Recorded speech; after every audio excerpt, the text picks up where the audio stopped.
Baalbek's massive foundation, STONES. Baalbek, known in antiquity as Heliopolis, lies in the Bekaa Valley of modern Lebanon, a region that has served as a crossroads of civilizations for thousands of years. Long before Roman expansion reached the eastern Mediterranean, the site held religious significance. Archaeological layers beneath the Roman structures indicate earlier occupation, including Phoenician and possibly pre-Hellenistic cult activity. This continuity matters because the Romans did not build Baalbek in isolation. They inherited a sacred landscape already embedded with meaning. What we know with certainty is that Baalbek became one of the most ambitious construction projects of the Roman Empire. Inscriptions, architectural style, and stratigraphic analysis confirm that the monumental Temple of Jupiter was constructed primarily between the late 1st century BCE and the 3rd century CE. The complex was expanded over generations, reflecting long-term imperial investment rather than a single construction episode. The foundation platform of the Temple of Jupiter is the focus of the mystery. Embedded within its retaining walls are some of the largest stone blocks ever moved by human beings using pre-industrial technology. The most famous of these are the trilithon stones, 3 limestone blocks measuring approximately 19.6 meters long, 4.3 meters high, and 3.6 meters deep. Each weighs an estimated 750 to 800 metric tons.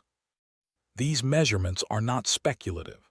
They are derived from direct physical measurement and density calculations conducted by modern engineers and archaeologists. Nearby, in a quarry less than 1 kilometer from the temple complex, even larger unfinished stones remain partially cut from bedrock. One block, commonly called the Stone of the Pregnant Woman, weighs approximately 1,000 tons. Another adjacent block, discovered more recently, exceeds 1,200 tons. Tool marks on these stones match Roman quarrying techniques, including channeling and wedge cuts consistent with iron tools used during the Roman period. What we know is that these stones were quarried locally. Petrographic analysis confirms that the limestone used in the trilithon and the quarry blocks is identical. There is no evidence of long-distance transport. The mystery is not where the stones came from, but how they were moved and placed with precision. The Roman presence at Baalbek is firmly established. Inscriptions dedicated to Jupiter Optimus Maximus Heliopolitanus reference Roman emperors, including Augustus and later rulers. The temple's architectural vocabulary, Corinthian columns, entablatures, and proportional systems, fits squarely within Roman engineering tradition. Nothing about the visible superstructure suggests a lost civilization or unknown technology. The foundation stones, however, exceed the size typically used in Roman construction. While the Romans routinely handled blocks weighing tens of tons, and in rare cases over 100 tons, the Baalbek stones represent an extreme outlier. This discrepancy is the core of the problem. What we know is that the stones were intentionally incorporated into the foundation. They were not decorative, nor were they later additions. Their placement is structurally logical. The trilithon forms part of a massive retaining wall designed to stabilize an elevated platform.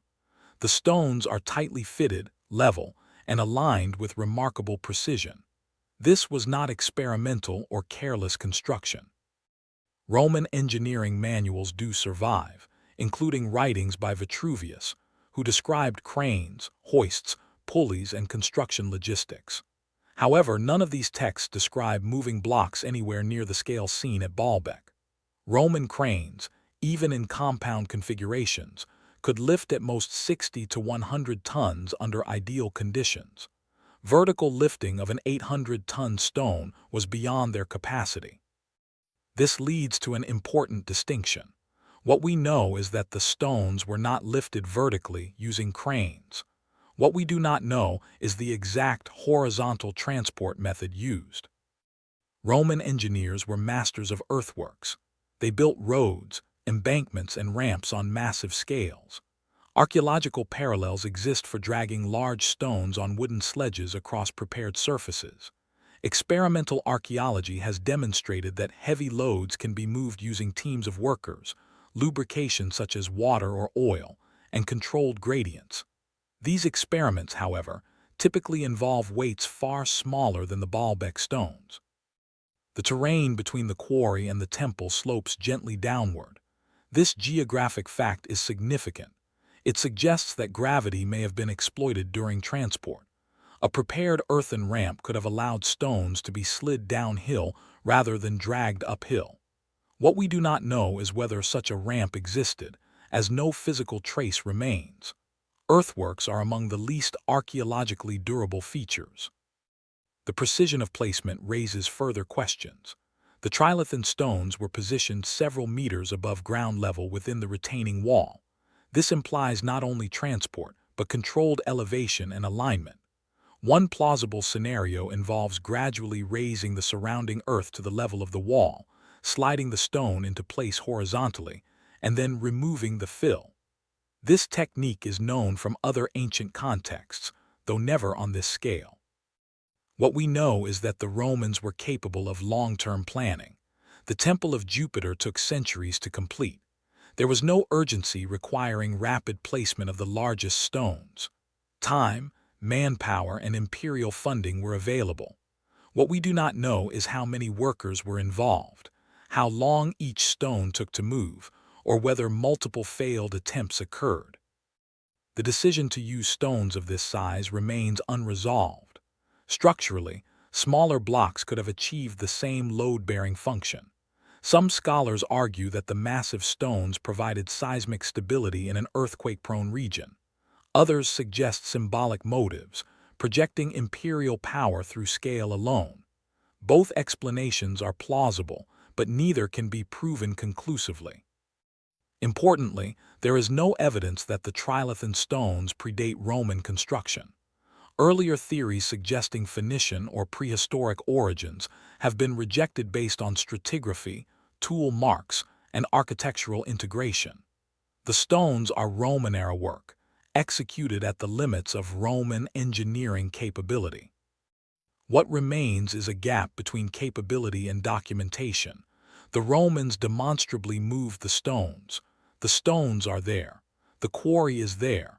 The alignment is precise. The method, however, was never recorded, or the record has not survived. This absence of explanation has invited speculation. Claims of lost technology, anti-gravity, or non-human intervention have no supporting evidence. They arise from assuming impossibility rather than acknowledging incomplete data. Archaeology does not require full procedural records to confirm human agency. What we know is sufficient to state that the stones were moved using human labor, mechanical advantage, and landscape modification. What we do not know is the precise configuration of those elements. By the 3rd century CE, construction at Baalbek slowed and eventually ceased. Earthquakes damaged parts of the complex.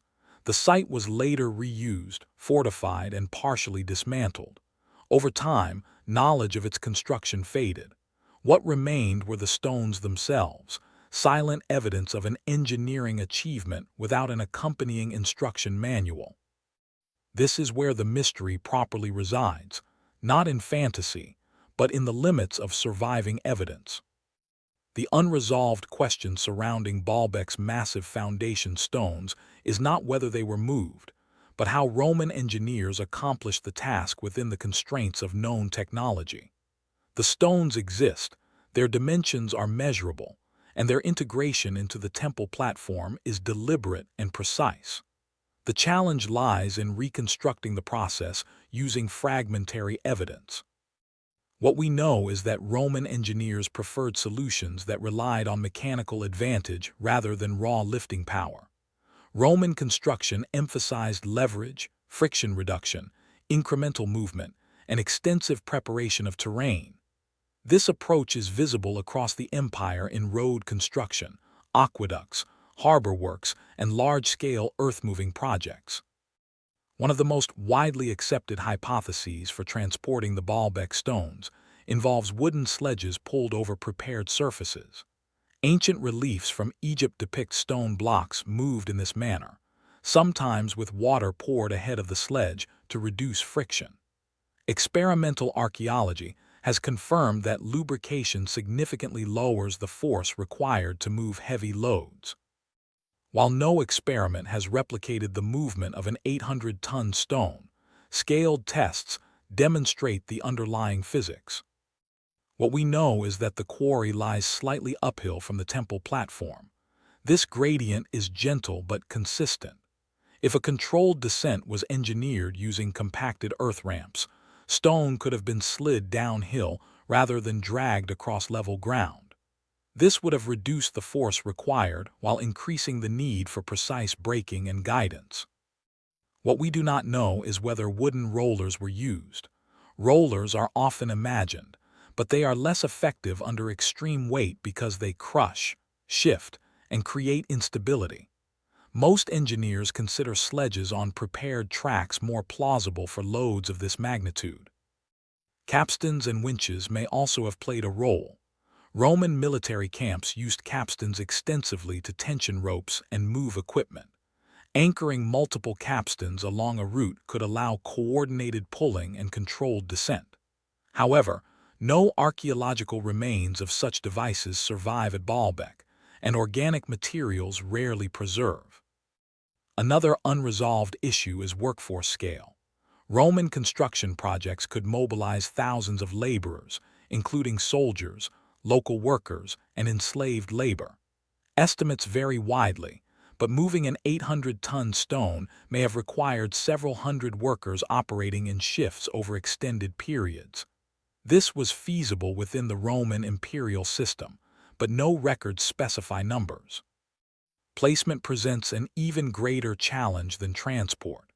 The trilithon stones were positioned several meters above the original ground level, tightly fitted within the retaining wall. What we know is that they were placed horizontally, not lifted vertically. The most plausible reconstruction involves progressive elevation. Engineers may have built up an earthen embankment to the desired height, slid the stone into position, and then removed the fill. This method is consistent with known Roman practices and avoids the need for lifting. The absence of surviving embankments does not undermine the hypothesis, as earthworks are routinely erased over time. Precision leveling would have required careful preparation. Roman builders used water levels, plumb lines, and straightedges to achieve accurate alignment. The joints between the trilithon stones show minimal gaps, indicating deliberate finishing rather than rough placement. What we do not know is whether the stones were placed sequentially or as part of a larger staged plan. It is possible that the largest stones were set first, followed by smaller masonry above and around them. Alternatively, they may have been incorporated into an evolving platform design as construction progressed over decades. The existence of unfinished stones in the quarry raises additional questions. The largest blocks were never moved. What we know is that quarrying ceased before these stones were extracted. The reasons remain unclear. Possibilities include structural reconsideration, changing political priorities, or recognition that further enlargement offered diminishing returns. There is no evidence of catastrophic failure during transport. No broken megablocks have been found between quarry and temple. This suggests either successful movement or abandonment before movement began. The latter is more likely for the largest unfinished stones. Seismic considerations may explain the scale of the foundation stones. Baalbek lies in a tectonically active region. Large interlocked blocks distribute stress more evenly and resist differential settlement. Roman engineers were aware of seismic risk and adapted construction accordingly in other earthquake-prone areas. What we do not know is whether seismic stability was the primary motivation or a secondary benefit. Symbolism likely played a role. Monumental scale conveyed imperial authority, particularly in a provincial setting. The Temple of Jupiter at Baalbek was among the largest religious structures in the Roman world. Its foundations matched its ambition. Claims that the stones predate Roman construction do not withstand scrutiny. Stratigraphy places them within Roman layers. Tool marks match Roman techniques. The architectural logic integrates them into the Roman platform design. There is no credible evidence of an earlier megalithic civilization at the site. Modern archaeology has approached Baalbek with increasingly sophisticated tools.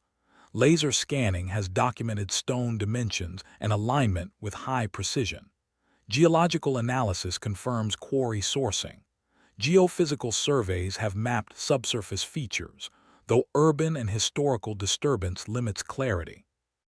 What modern archaeology cannot do is reconstruct a single definitive method without direct evidence. Multiple solutions may have been used in combination. Roman engineering was adaptive rather than formulaic. The absence of written explanation is not unusual. Ancient builders rarely documented routine processes. Construction knowledge was transmitted through practice, not manuals. When a method fell out of use, it vanished with the workforce. Baalbek stones challenge modern assumptions about ancient limitations. They do not require lost technology, but they do require abandoning the idea that ancient engineers avoided extremes. The Romans were capable of pushing materials, labor, and logistics to extraordinary limits when political and symbolic incentives aligned. What we know is that the stones were quarried, transported, and placed by human effort using mechanical advantage and long-term planning. What we do not know is the exact sequence of steps, tools, and labor organization involved. This gap does not diminish the achievement, it defines it. Baalbek stands as a reminder that archaeology often preserves outcomes without processes. The stones remain not because they are mysterious, but because they were built to last. The methods faded, the results endured. The question is not whether the Romans could move 800-ton blocks. They did.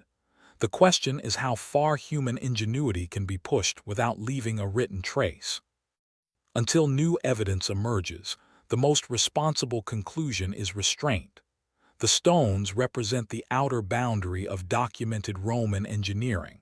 They are not evidence of the impossible, but of the undocumented. The investigation continues not to prove a theory, but to refine understanding. Each survey, measurement, and experiment narrows uncertainty. The mystery remains grounded in evidence, not speculation. And that is precisely why Baalbek still matters. And Baalbek is not alone. Across the ancient world, there are structures that raise the same unanswered questions. This channel follows the evidence wherever it leads. If you want to continue the investigation, subscribe.